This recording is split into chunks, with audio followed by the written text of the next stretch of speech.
Everything that I say in this video is allegedly. I am not saying that the people involved actually committed this crime. This is all allegedly. Thank you. Hey guys, welcome to the channel. So, I'm all about the spiritual, the unknown.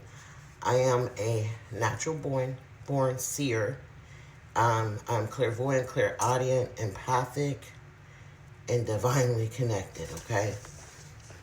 My entire life, I've had visions, dreams of past events, current, and future. In this particular video, I want to share with you guys the dream that I had. I want to call it a vision. January the 11th, 2026. Once I woke from this dream, there was a missed call on my phone. The call came in probably about 10 minutes before I woke. I believe I was seeing what was happening to my father as it was happening. So this would be a current vision. So in this video, if you're new to my channel, I share, my spiritual journey. I share my visions, my downloads, and my ET encounters, all of it. So in this video, I'm going to share that dream.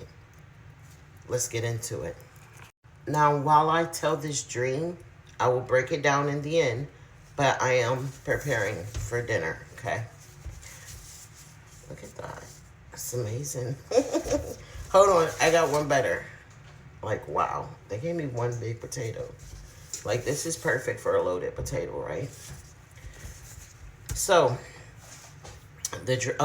like I said, I remote view, so I can jump into other people's bodies and see what they're seeing, feel what they're feeling.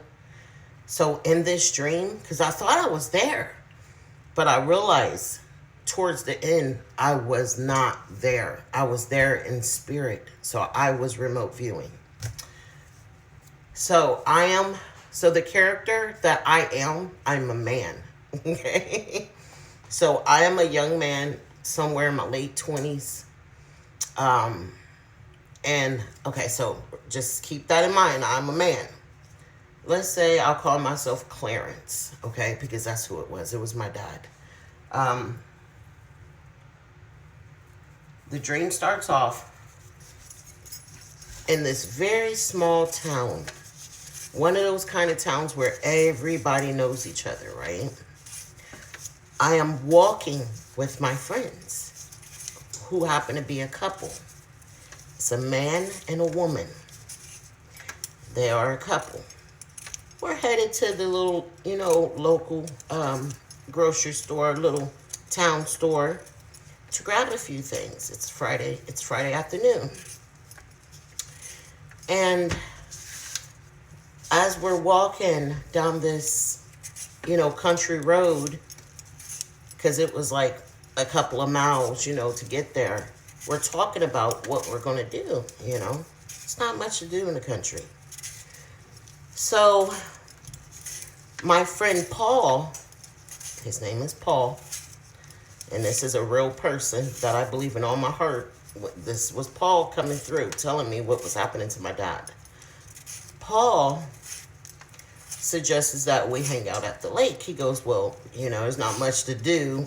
And he said, let's grab some beers and hang out at the lake tonight. So we all agreed that'd be a good idea. Go into the store, grab a few things. And as we're coming out, we noticed this car. Now, mind you, everybody knows everybody there. You know who drives what, familiar faces. The car was parked. There was a man, I'm going to call him Jeffrey Dahmer, was sitting in the car, okay? We didn't recognize the car, nor did we recognize Jeffrey, all right? So we kind of looked over, peeped out the scenery, and then we began walking towards Paul's house. that's when Jeffrey pulls up in the car alongside of us. And he goes, hello. Hey, I'm trying to figure out, where so-and-so, trying to get directions. This man comes off very well-mannered. First thing he said is, I'm new to the town. I just moved here 2 days ago. I don't know where anything is. Do you know where I can get a hot meal? So we had a diner. We told him where the diner was at. We stood there, talked to him for about 5 minutes. And I remember thinking, Clarence, wow, he's really, really nice. We were a friendly town, but dude was like extra nice. Like, he offered to take us to dinner and pay for all 3 of us. Like, that was very generous of him. And, he was like, and then you guys, fill me in about the town. And so we declined because we already had plans. And, we made sure we was like, thank you so much. You're super nice. And yeah, but we kind of already got plans. But don't worry, if you keep going, west and make that left turn, you'll run right into it. So he's like, well, thanks a lot. So nice to meet you. We continue walking down the country road. Halfway there, it splits. So at that point, that's when Clarence, makes the right turn. Paul and his girlfriend keeps going straight to their house. I go my way, and Paul and his girlfriend goes the other way. We're going to meet back up again later. So I get home. I remember taking a shower, grabbing a bite to eat. We already got the beer and stuff for later on. We're going to go to the lake. Can't remember if I described it yet or not. So it's about 7:30.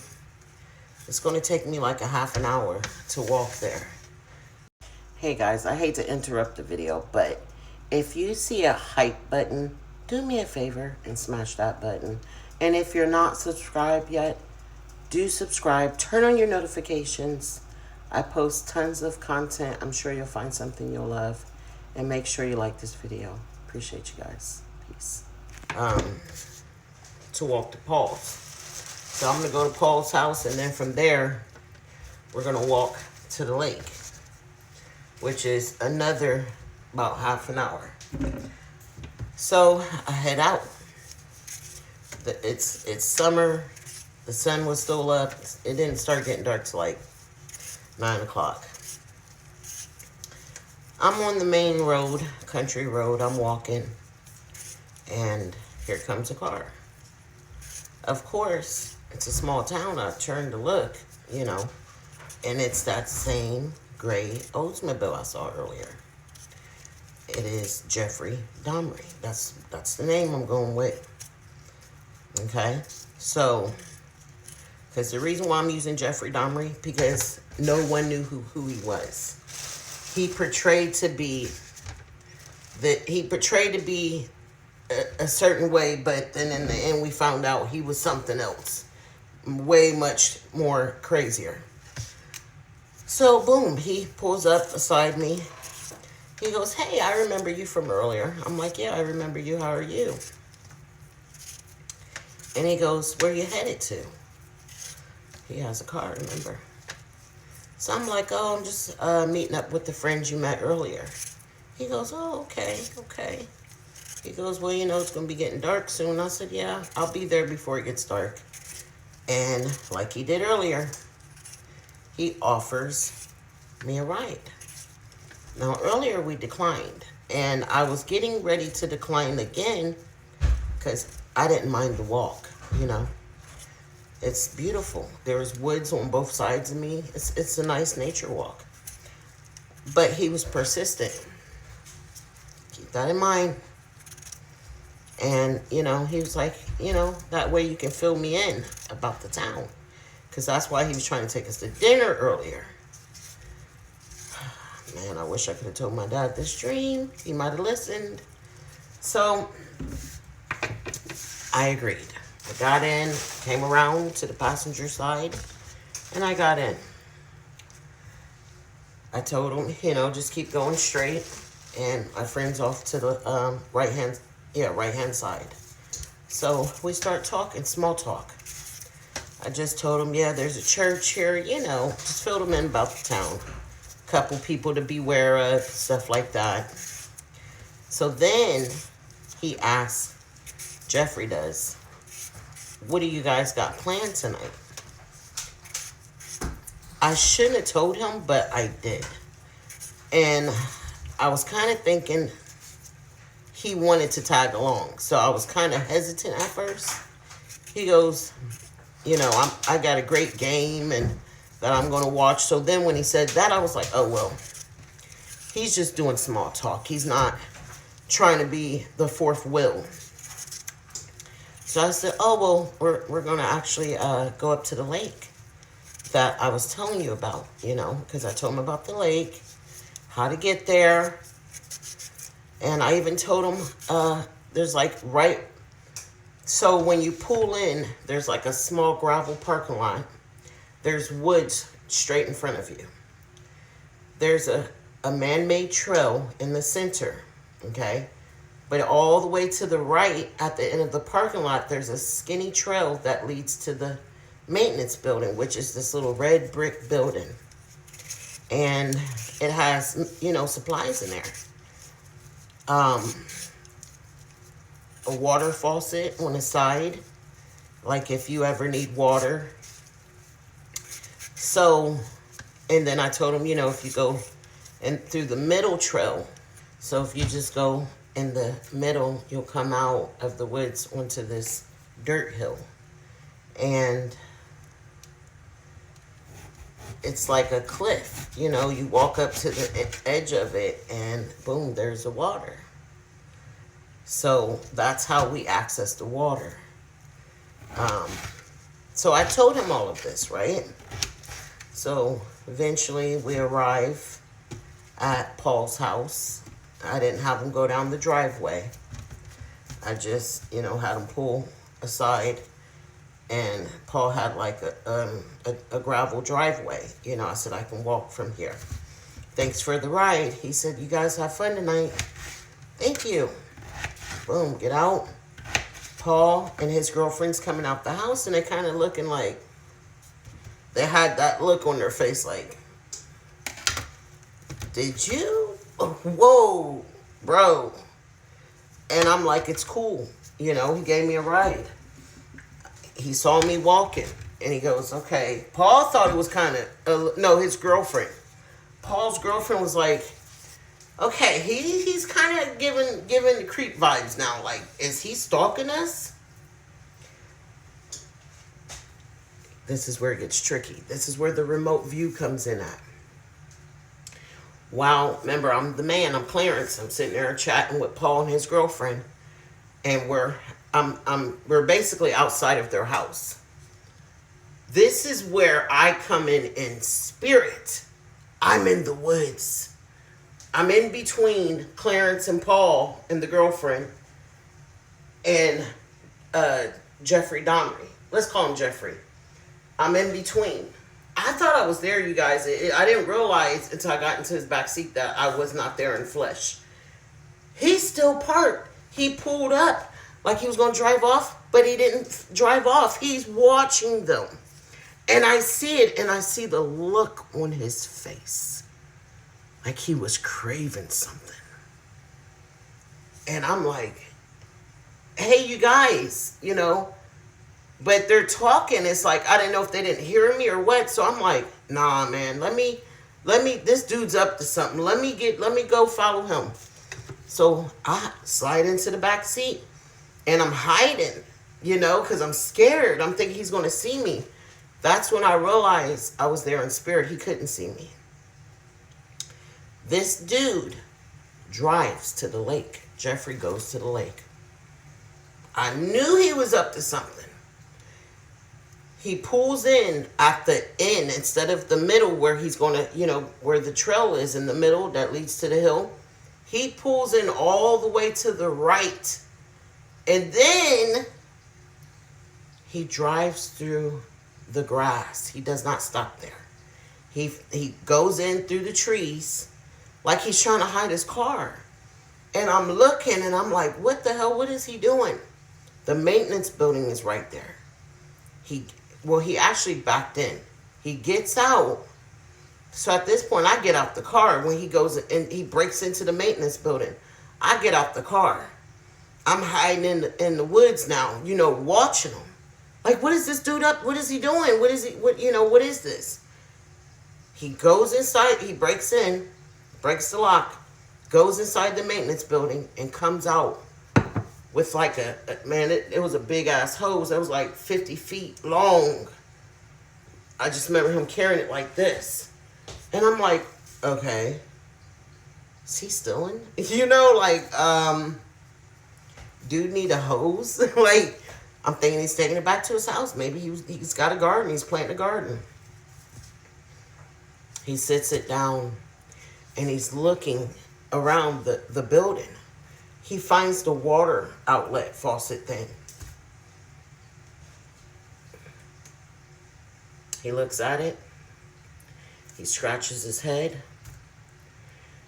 He goes back to his car, and I'm like baffled at this point. Like, why ain't he taking the hose? What is he doing? Maybe he needs water. He's probably going to go get something to carry the water in. He pops the trunk and pulls out a shovel.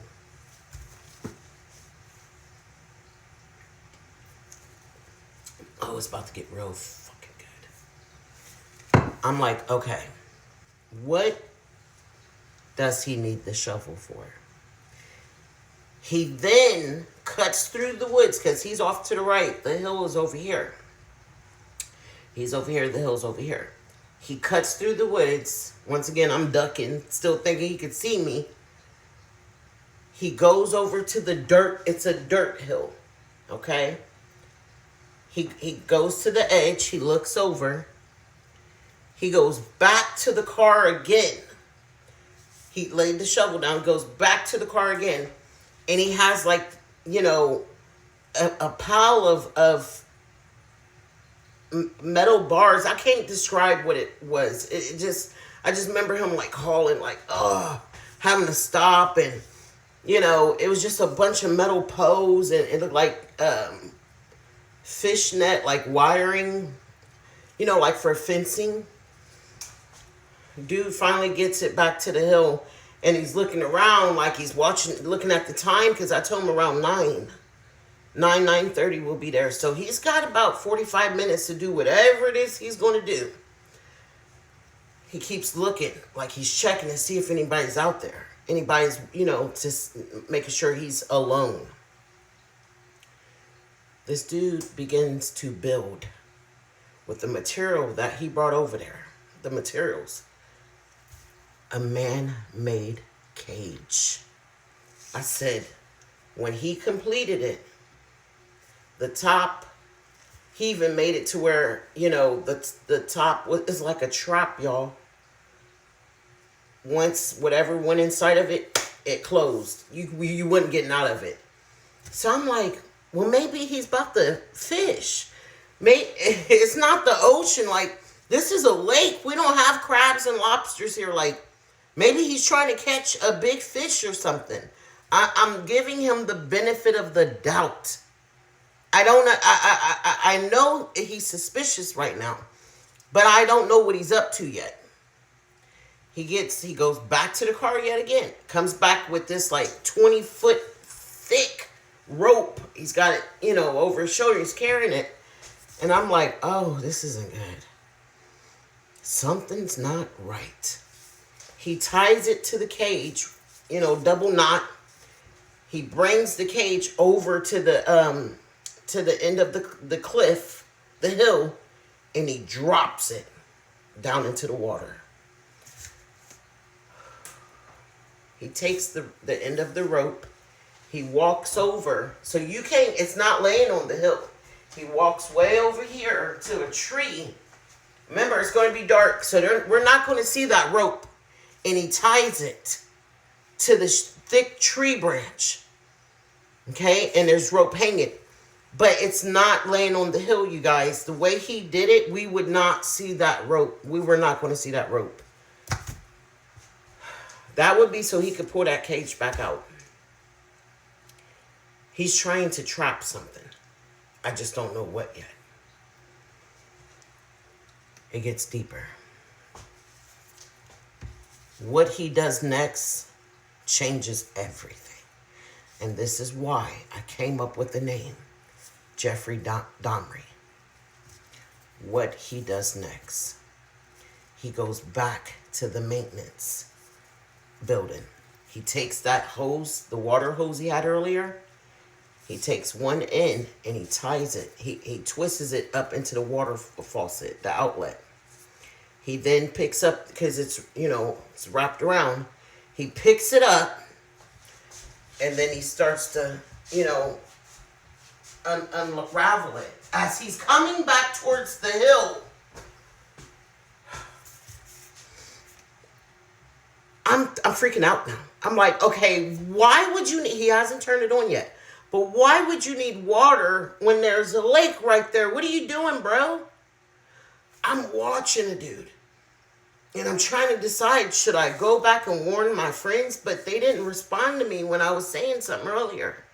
I don't think they could hear me. Or do I watch him and see exactly what he does next? And then when my friends arrive, I'll do everything in my power to get their attention. Now he's got the water hose. Okay? And it's just enough to where it basically comes in. The way he brought it in. Okay, say the hill starts right here, the dirt hill. He brought it in right here through the grass. So the grass is high enough to cover it and hide it. And then he kind of angled it to where it's like an L shape. He moves it out his way. He made a line in the dirt with it. Then he moved it. He then picks up the shovel. I'm still trying to figure out what this guy's doing. What is Jeffrey doing with this damn shovel and water hose? He made a line through the dirt. And he starts to dig. And I'm like, what the fuck? He's literally digging a line in the dirt. And he goes down like 2 feet, maybe even 2.5. Like if you're about to lay a gas line or a water line, pipes. I'm like, is he about to try to fill the lake up? I'm still trying to figure out what is he up to.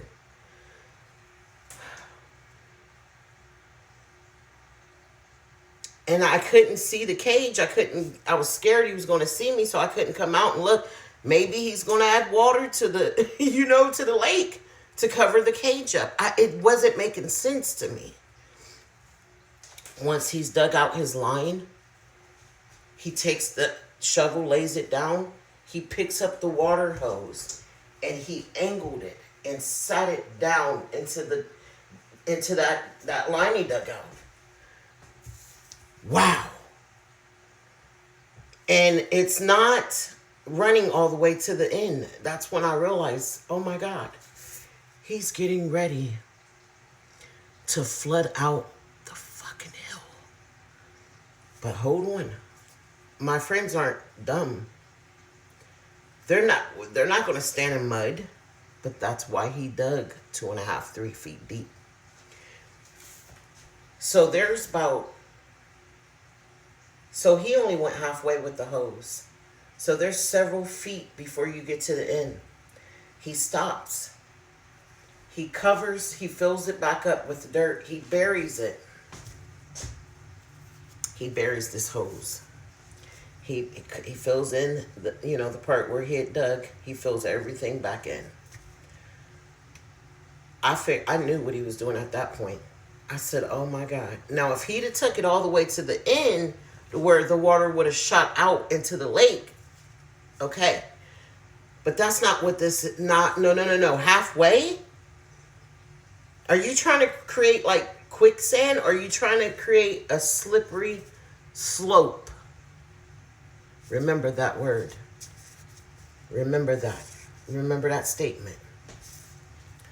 Once he's done, my friends will be arriving less than 20 minutes.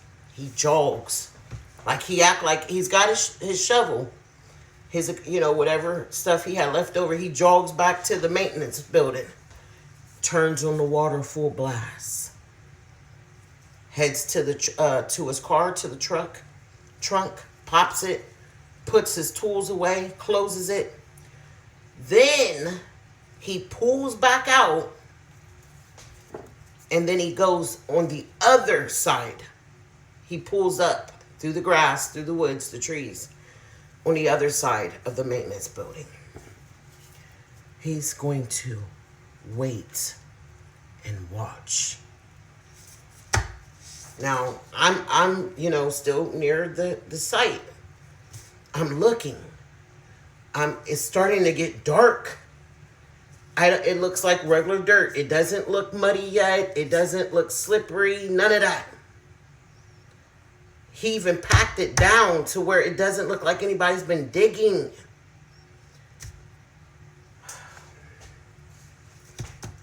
He's waiting. I'm waiting. Finally, my friends arrive. Clarence, Paul, and Paul's girlfriend. They're carrying beer. You can tell they already had a couple. They're loud. They're laughing. It's Friday night. They're there for a good time. And it just so happened to be a full moon that night. It was beautiful. The full moon hung low over the lake, which gave light. It gave enough light to where they could see.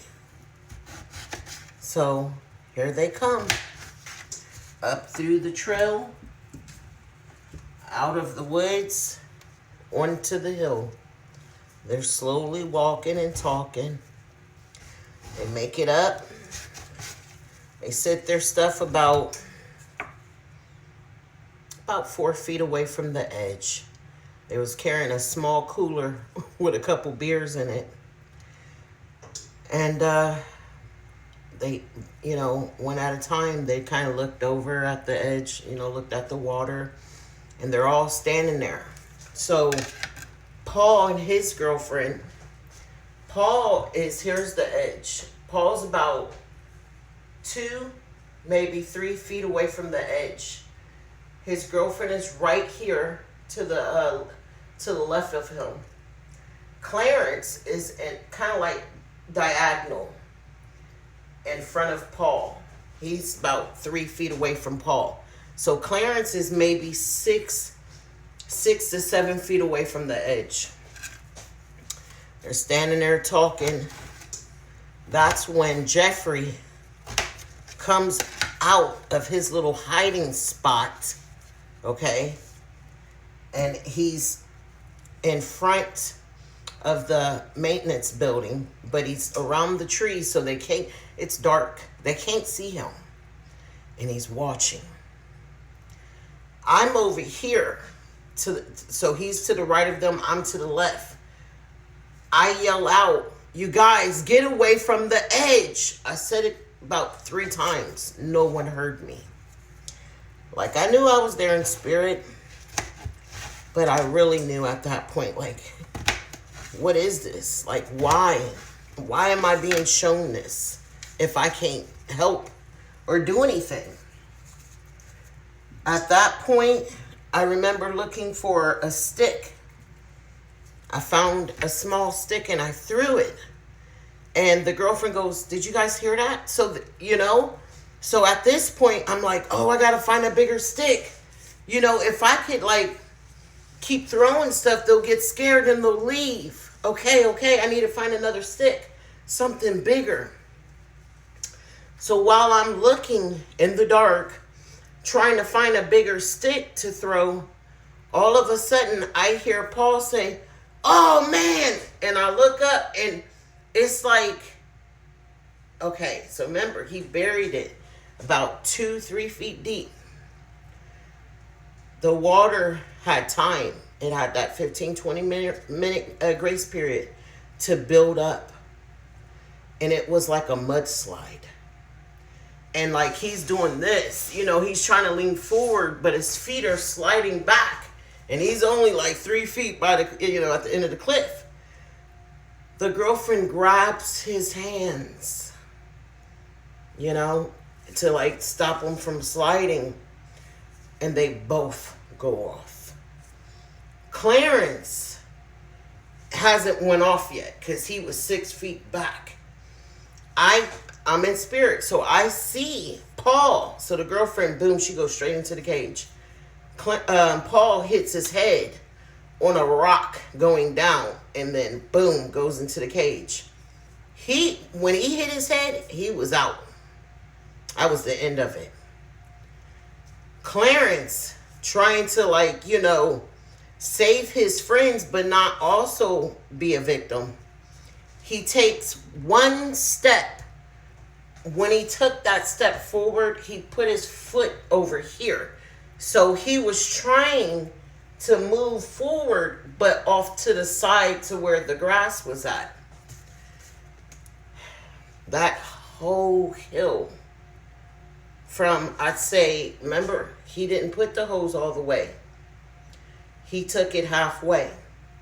So from the edge, I'd say maybe 9 feet.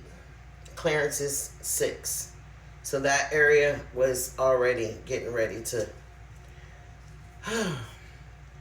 all of it. It's like it didn't cave in, but it was a slippery slope. When he took that one step and went like that, this foot went, you know, went up in the air. He landed on his bottom and he slid like a, what are those things called? Water slides. And he slid down the rest of that hill off that edge on his butt. But that gave him an advantage, and I'm going to tell you why. He didn't go head first. He went butt first. He was able to whip himself around when he fell off that cliff. And there was what do they call those things? Ray bars? Or I can't think of the name of it. It's like this.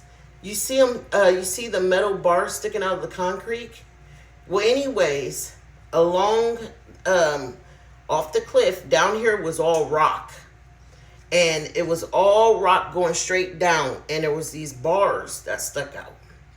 At the end, way over there, there was a like a steel ladder, okay, where you could climb up. All the way on the other side of this lake, there was an apartment complex. So when he swung himself around as he's falling down, he knew the bars were there. He grabbed a hold of the bar. Okay? So he's dangling.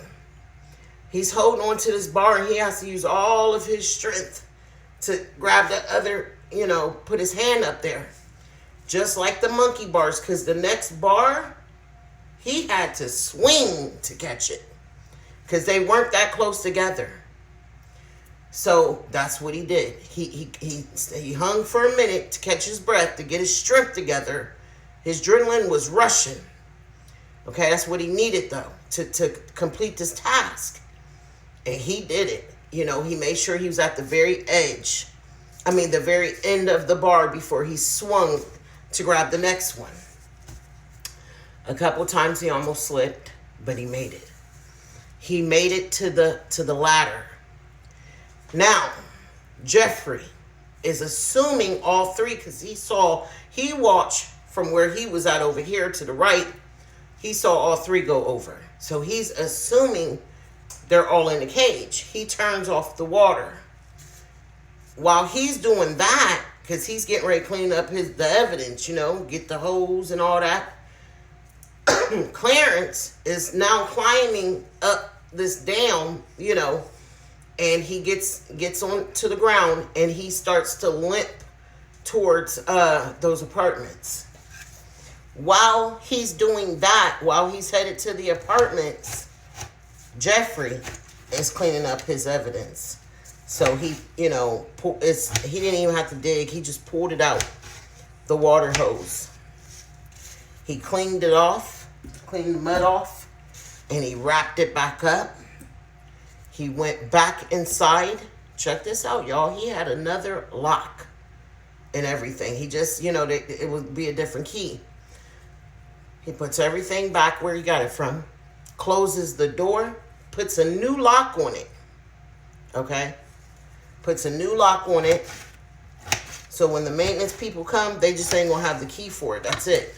They're going to think that maybe he lost the key, whatever. He covered his tracks, y'all. When I say he covered his tracks, remember all of this. So now Clarence has limped over to this apartment complex. And he's going up to all, to the doors. He goes to the first one. He's banging on the door. Please help, help. No one comes to the door. He goes to the second door, bangs on it. He's not waiting long. And it's nighttime, No one answers. He goes to the third one. No one answers. Then he goes, he turns. So he's going down this, like there's a row of apartments, and then you can turn and there's some more. So when he skipped a couple doors because he's just like, no one's answering. When he turns and there's another row of doors, he sees an open door. He goes to that apartment. He goes inside the apartment. Now, at this point, I'm pretty much inside of Clarence, okay? I'm inside of his body. I can feel what he's feeling. I can tell you what he's feeling after he fell, after he slipped on that slippery slope. Remember that word, y'all. I felt confused. I felt like I had hit my head or something. Like I had a concussion. I remember limping. Like I hurt my I hurt my leg. Like my outer thigh. I think it was, I can't remember which one it was anymore, the left or the right one. But I know I was limping, okay? And I felt kind of like dazed, and I was out of breath, and I feared for my life. I feared for my life. So I go in to this apartment. Clarence goes in, and right here to the right, I've never been to her apartment, by the way, my dad's girlfriend. Never. I just saw the apartments when I picked up my dad's car. When I looked to the right, there was a Christmas tree. To the left was a kitchen, okay? I just remember seeing a kitchen and then the living room right here to the right. Left kitchen, right living room. Straight ahead, a hallway. If you make a left, I saw like a bathroom, and then to the right, a bedroom. And I believe it was a 2-bedroom, if I'm not mistaken. So I didn't think, it's Christmas time? I didn't think that. I just remember seeing a Christmas tree. And, I think I was saying like, help, help. From the back room came 2 people. An older black woman wearing a white mask. Y'all, for my spiritual enlightened people, pay attention. The dreams are symbolic, okay? It has a powerful message, a meaning behind it. She had that movie Scream, but it wasn't that, with the mouth and all that. It was just a plain white mask. And then she had a little child with her that was like 6-7 years old, little black girl, her grandchild. And she's wearing a mask. Same mask, plain white. And I remember feeling confused because I just saw a Christmas tree. And I'm thinking that, this is Halloween when I see it because of the mask. Why is you wearing a mask? Oh, I'm going to tell you why at the end. I'm thinking, Halloween's already passed. The lady says very calmly, how can I help you? And that's when I was like, I need to call the police. I need to call the police. And she was like, oh, okay, you can use my phone. Very calm, nonchalant. Like, she wasn't panicked, nothing. Like, obviously the man's hurt. You got a strange man sitting in your house. Feel what I'm saying? So I remember writing off thinking maybe they were about to go to a party or something, and that's why they were wearing a mask. So I get, it was a cordless phone, whatever. I call 911, and I'm talking to the operator. Once again, the confusion kicks in again. This time it's even stronger. The operator's trying to figure out my location. And I remember struggling because I was trying to tell her what happened. Like, so I'm like trying to tell the operator, you know, because I'm thinking of my friends. Paul fell and hit his head. And they could, maybe they still alive, I don't know. Like, but she wants to know where I'm at. And I'm trying to tell her where it happened. And I felt very confused in that moment. Y'all, it's deep. It's deep. So she said, okay, listen. We have, I have 2 officers on their way and a paramedic. So do not leave the location. We got your address. We're coming to you. Stay put. Do not leave. Because I'm out of breath, and I'm like, no, I gotta help my friends. My friend, I think he, I don't know if he made it. Like, and she said, listen, stay on the phone with me. Oh, it's about to get deep. Oh, it's about to get deep. As soon as I heard stay on the phone with me, don't leave. I don't even hear the woman no more. Hold on. Jeffrey.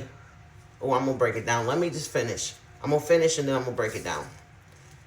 Then I hear the same voice I heard earlier at the store. The same voice that gave me the ride to Paul's house. Now, why would you do that? Hang up the phone, Clarence. Hang it up now. I was scared to turn around. Oh. And holding the phone to my ear, I turned around. And who was it? Jeffrey. Oh my gosh. He calmly, the woman and the child gone. I remember looking. I yelled, help me, help me. So I jumped out of Clarence's body, and I'm looking through the apartment. They're gone. Where did they go? I'll explain at the end of the dream. So he calmly walks over. He takes the phone from me. And I'm weak. I remember I jumped back into Clarence's body. Why ain't you fighting back? Too weak. Like weak. Can't catch my breath. I feel dazed. I feel confused. My leg is injured. He takes the phone, hangs it up, and grabs my arm and starts pulling me along.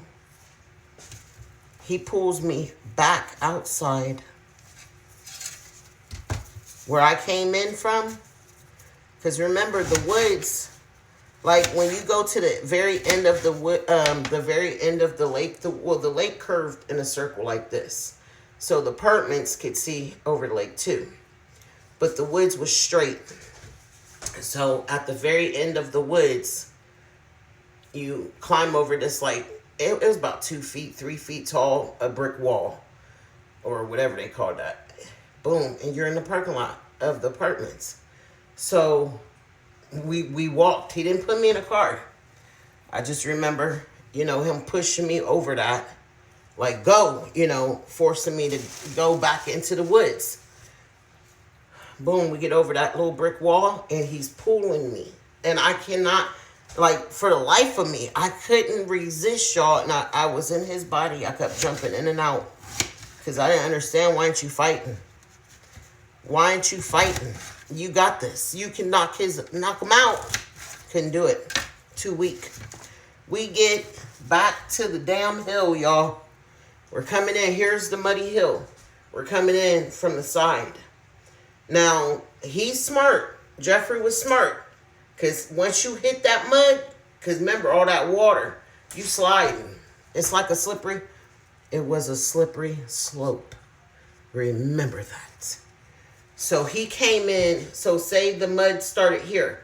He came in over here. He wasn't trying to, slide and fall off. So boom, we standing in front of it. He gets behind me, behind Clarence, and gives him a nice good push. And everything went black after that. Right before I woke up from the dream, I'm in this void. This place. It's just black. I hear, I believe it was like a guardian or a spirit guide, a light guide. A woman, I hear, it was a slippery slope. It was a slippery slope. I believe she said it 3 times. And then I wake up. I'm no longer in that void. I wake up.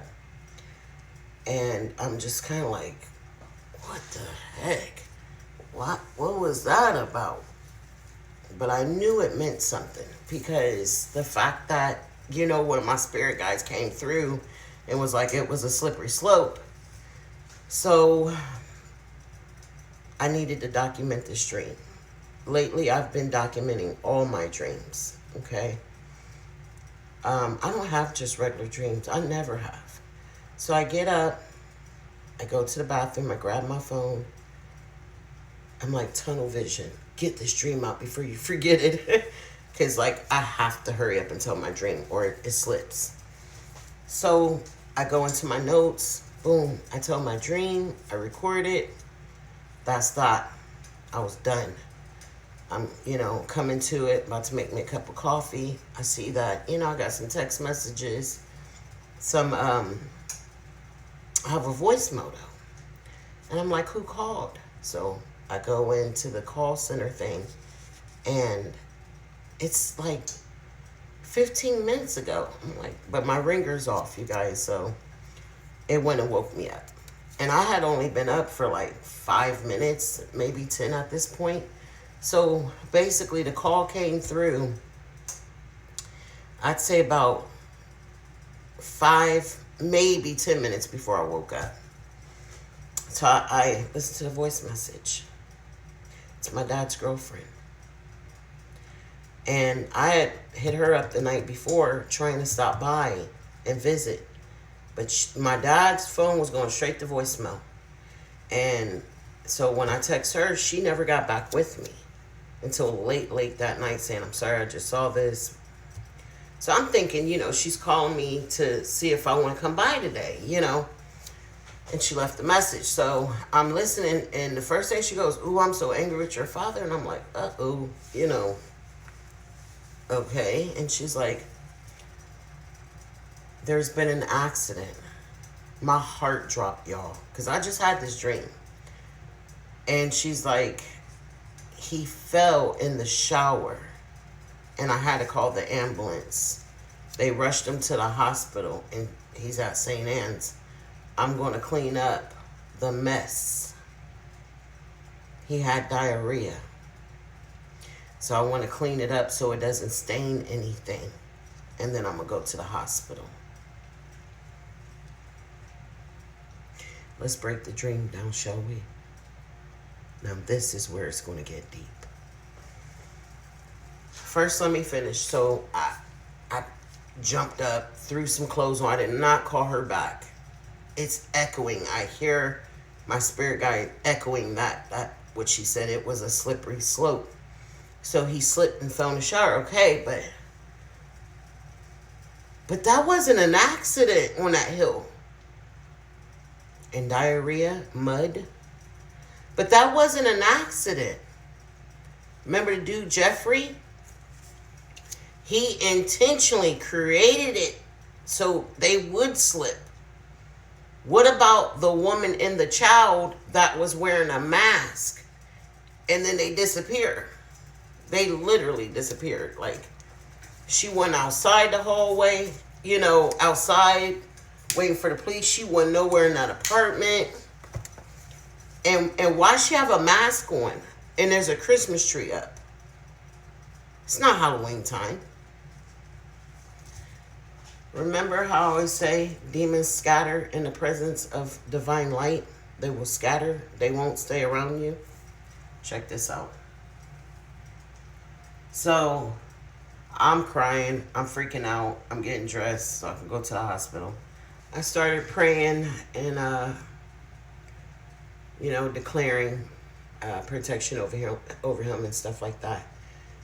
I light language, you feel me? Soul language. And I anchored myself. I did everything I was supposed to do before I went up there. I wrapped my head because I didn't know what I was walking into and then going into a hospital. So I went in there full armor on. He's in ICU. So when I get in there, he's laying in the bed. At first he ain't recognized me because he ain't never seen me, with that armor on like that, my head wrapped. He saw an angel is what he saw. And, I said, that is me. Within like a minute, she tries to interrupt. And I was like, I'm sorry, ma'am. I'm trying to talk to my father. She said, don't do that. You're going to get his blood pressure up. I said, Dad, this could... So what she interrupted, Dad, this could have been prevented. It's time for me to step in. And he was saying, who's the parent? Like, come on, Dad. I need you here. Let me help. Let's work something else out. She's 85. She can't take care of you, Dad. That's when she interrupted. I said, ma'am, please let me talk to my father. And a minute later, she grabbed her coat and purse and she leaves. I said, Dad, I'm going to walk her to the front door. Because I was raised like that, Now, she knows I have emphysema. So when we get out in the hallway, she took off. I'm way back here, and I'm not about to lose my breath to try to catch up with you. And I'm trying to find words. Like, I don't know if I offended her. And so I'm like, listen, I love my dad. Nothing was working. She was leaving me behind. Them demons run when I come. And I said... I respect my dad. If he wants to come back with you, I am not going to try to stop that. So at that point, that's when she slowed down and she said, I've went through a lot dealing with you and your cousins. Young people are just ignorant. She started to insult me. But once again, I still wasn't raised to disrespect my elders. I said, I don't know what you've gone through. I've never disrespected you. And she was like, but I would appreciate that, basically I told her, I said, I'll fall back. If my dad says that this is what he wants, I will fall all the way back. So at that point, she kind of like embraced me and you know what I mean? And so she was like, well, I'll talk with you later. My ride is here. Y'all, when I came up there the next day to see my dad caught it the second time. Once again, she grabs her purse. Now, I didn't give her the utmost respect, told her I'm going to mind my business. I'm just coming to visit with him. That's all. That's all. I even sent her a text message apologizing if I offended her later that night, the first night. It's the next day. No, I didn't go the next day. I went the following day because he needed his rest. She grabbed her purse, her jacket. My dad said, what are you doing? She said, what I tell you I had to do? He said, no, what you running for? He asked her twice, what you running for? What I tell you I had to do? She didn't want to look at me. That's a demon. And I know it is. So let me break down the dream real quick, y'all, because it's about to get deep. Y'all ready for this breakdown? The person that I was my dad. Paul was my dad's best friend. Paul passed away a year and a half ago. It ain't even been 2 full years. I don't even think it's been a year and a half. My dad and Paul were best friends for Dad said he knew him for 50 years. My dad was 83. So he met Paul when he first came to Columbus, okay? Columbus, Ohio. Paul was up in age, I can't remember, 89, 90. He was old, 87, something around there. And my dad had been going out there helping him for like, I don't know, 20 something years. But 20 years ago, his wife, tragic accident, passed away. So this is about to get deep, y'all. It's about to get real trippy. So this is the woman that my dad was living with. That was Paul's girlfriend. So my dad's going out there, you know, Paul's getting sick and something was going on with him. So, you know, dad going out there checking on him. He would stay a couple nights with him. And was just helping him out. So he met Paul's girlfriend while he was going over there, you know, helping out with Paul. All right? Paul passed away at home. My dad was there. I don't know if the girlfriend was there. All I know is my dad was there. Him and Paul were best friends. Paul owned that condo. He owned his own house, the condo. He had a nice BMW SUV. He left everything to his daughter. However, he put in his will that my father, Ruck, Clarence, could stay there until he passed. He could drive his car. He left him some money, you know. So dad moves in. Dad been in the same apartment for over almost 40 years. He moves in to Paul's condo. He was there for a year. I'd say about 6, 7 months after being there, he started talking about this girlfriend. I said, what girlfriend? He said, oh, she old. Because he didn't like old women. My dad was a ladies' man, okay? He actually had a girlfriend that we knew of that was in her 50s. She lived in Michigan. So we thought he was referring to her. He said it was he was ashamed. And he was embarrassed of this woman. Because it was his best friend's girlfriend. So we didn't know who she was until he started talking about moving in with her. Then he had to come clean. So I go out there. He was going on the weekends. He was going almost every weekend over there. I noticed, though, when he started going on the weekends, like, my dad, he started looking different. Like, I don't know. He started slowing down, and I'm like, Dad, you all right? Maybe you shouldn't. I said, y'all mess around? He said, yeah. He said, I ain't about to be with no woman, not do nothing. I'm like, I don't know, Dad. Because you ain't looking too hot. Oh, I'm old. I'm like, I don't know, Dad. So he prepared me. He said, I'm going to be moving in with her. I'm thinking about it. But every other week, he was like, I'm done with that old hoe. He called her hoes. And I'm like, Dad, where'd you meet her from? And that's when he told me. And he was so ashamed. I'm sitting in Paul's house with my father. And he said, it's Paul's old lady, his girlfriend. I said, Dad. He said, she come on to me. I ain't come on to her. I said, I don't know about this, Dad. This don't feel right. He said, well, it's, I don't think Paul would mind. Yeah, he would. I think it's kind of funny, though, in my dream that there was this couple.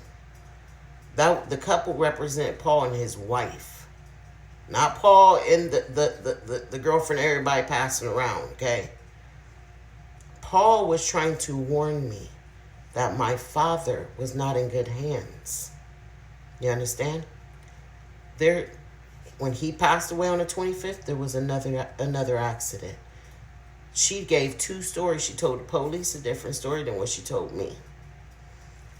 I'm doing some digging around. I got the funeral home looking to see if there's any life insurance policies out on him. If I find out that she has one on my father, I'm going to the sheriff's office. I will have this thoroughly investigated. I already told the morgue, y'all, this is suspicious. We got a track record here. Like, what are you targeting older men? To break down the dream, Jeffrey is the girlfriend. That was Paul's girlfriend. That became my dad's girlfriend. The woman with the mask on and the child. So I asked my dad at the hospital, I said, does she have any grandchildren? So first time I said, Dad, I had a dream. And I was like, you know, when she left, I said, Dad, does she have any grandchildren? Why? I said, just tell me. He said, she got 2. I said, does she have a granddaughter? She got 2. I said, is either one of them around the ages of 6 or 7? He looked away. So my dad knows that I'm a seer. He knows that. And I said, Dad, what's the age? He said, 7. So the woman that appeared but disappeared, that is the same person. I feel like the dream was telling me that my father, you know, and Paul's girlfriend, that is the same person. The girlfriend being Jeffrey Dahmer and being the woman with the mask on. They're all the same person. The mask was, I'm going to pretend that I'm kind and caring and generous. But I have a hidden motive. There's a reason why I'm doing this. My cousin is leaning towards, does she have a life insurance policy? And that's why I'm waiting on that. But demons feed as well, y'all. They feed off of energy. Okay? That feeling I was describing, I didn't hit my head when I fell the first time. Why was I feeling dazed and confused? Remember, I was drinking. I did get into the car. My dad said that the coffee, I remember him telling my cousins, the food, the coffee, and the orange juice taste funny. But every time he went to the hospital, it didn't taste that way. They found a large amount of pain narcotics in my dad's system. My dad don't take his pain medicine. Only every blue moon he'll take it. Like, he'll literally take it maybe 3 times out of a month. How is all these opiates, narcotics in my dad's system? Then he was sleeping nonstop. So you know, if you were to crush up an opiate narcotic pill, put in somebody's coffee, yeah, they gonna sleep. That's what they're gonna do. That would also give you that groggy, disorient feeling that I kept feeling. It would be very easy for them to slip and fall, you know. But the push, like, y'all, let me know what y'all thinking in the comments. I already know. I mean, I feel in my heart. I've never been wrong when it comes to a dream, y'all. I ain't never. And I used to pray. Like, I remember when my mom and my sister, I had counseling over them dreams. And then years later, it played out just the way I dreamt it. Just the way I dreamt that shit. You know, I remember the dream of my stepfather. And they tried to move him to bring him home. He passed in the lobby. And in the phone, him asking for his phone, like there's clues in a dream, like things stand out. So I go up there to the hospital and it was like deja vu. And I had already told my sister the dream because I had it like 3 weeks before it happened. And remember, and so they listened to me. It was like, because they was about to move him. I said, he ain't going to make it out the hospital. He won't make it. In the dream, he passes in the lobby. So they decided to listen to me and keep him there. Back to my dad. Remember in the dream, he got away the first time? That's January the 11th when they took him to the damn hospital. Remember in the dream, he's talking to help. And who's behind him? Jeffrey, the girlfriend. What are you doing? Hang up the phone. You're coming with me. And what did she do? I got the proof, y'all, to show y'all where long-term the hospital referred him and recommended that he went to a long-term facility. And you know, she told me, oh no, I told him, oh no. Not that place or the place they was recommending. I said, well, there's another place. Oh, no, that's a bad one, too. So remember, in the dream, Jeffrey grabs Clarence's arm and brings him back to the same location where he fell the first time. But this time, he didn't slip on a slippery slope. He was pushed. Do you see what I'm saying? My father was released from the hospital. I think it was the 18th, the 19th, something around there. January. He had been in there from the 11th. You know, got him better. She convinced my father not to go to these facilities. My dad would still be alive, y'all.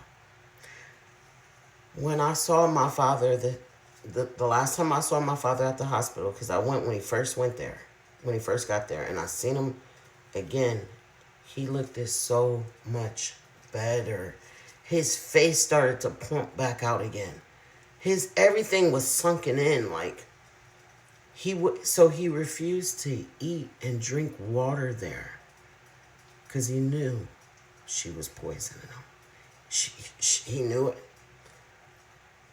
I don't know why he went that route, and I'm still, the only thing I could think of, remember, Jeffrey was generous. He was super kind, but he was wearing a mask. So I don't think that he was aware that she was really a demon in disguise. I don't think he was aware of it. He is now, though. Let me know you guys' thoughts on the dream, and I'm going to give you guys an update once I get the report from the coroner's office, because, you know, there's a full report they're doing. And I did bring it to light to them that, no, there were accidents. And there's a background story to this. Like, you know what I mean? Like, I'm wondering if she's targeting older men with life. And I'll let you guys know if there is, we find life insurance money that she took out on my dad. She says she didn't do it. But like I said, demons feed too. So there's many reasons why she could have did it. But let me know you guys' thoughts. I appreciate if you like this video. If you want to hear more stories, click the Dream playlist. That's where you're going to find them. Peace.